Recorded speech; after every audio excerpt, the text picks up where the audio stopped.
Mon frère, je vais juste poser une question par curiosité. Aujourd'hui, si nous voulons que sunnites et chiites s'accordent sur une croyance, selon vous, sur quoi devrions-nous nous mettre d'accord? Ou quel est le désaccord? Ou qu'est-ce qui doit être retiré des chiites et des sunnites? Le micro est à vous, convainquez-moi, je veux juste comprendre cela.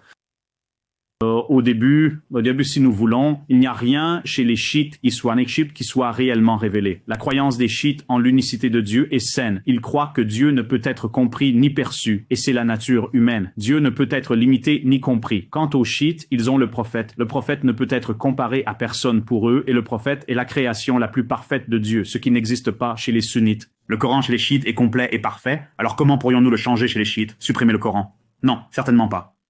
Quant aux sunnites, leur conception de Dieu est corrompue, donc nous devons éliminer le Dieu de leur croyance. Leur prophète, qu'Allah nous en préserve, est décrit dans un hadith authentique comme entrant à l'aube chez ses femmes, buvant de l'alcool et volant. Lors de la bataille de Badr, ils ont accusé le prophète de vol, disant qu'il avait volé.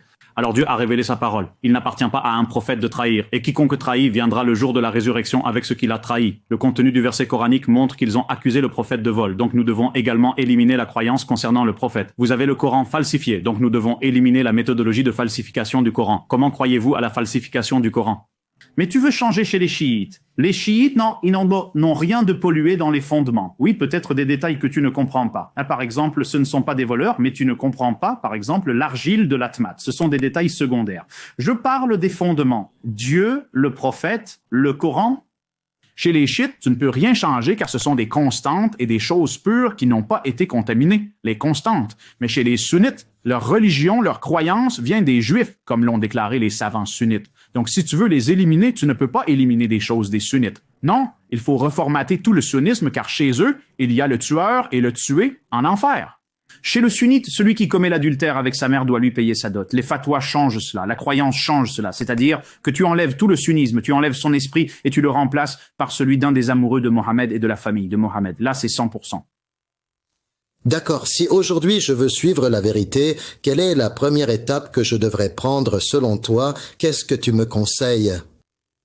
La toute première révélation de Dieu Tout-Puissant n'est pas celle mentionnée dans les livres sunnites qui décrivent un être avec des mains, des pieds, un ventre et une queue. La toute première unité de Dieu Tout-Puissant.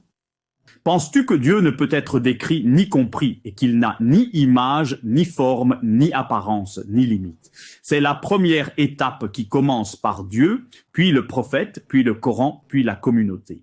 On commence étape par étape. Je te remercie mon frère et que Dieu ait l'âme de tes parents pour cette information. Je suis l'un de tes abonnés sunnites et je te salue. Je te remercie.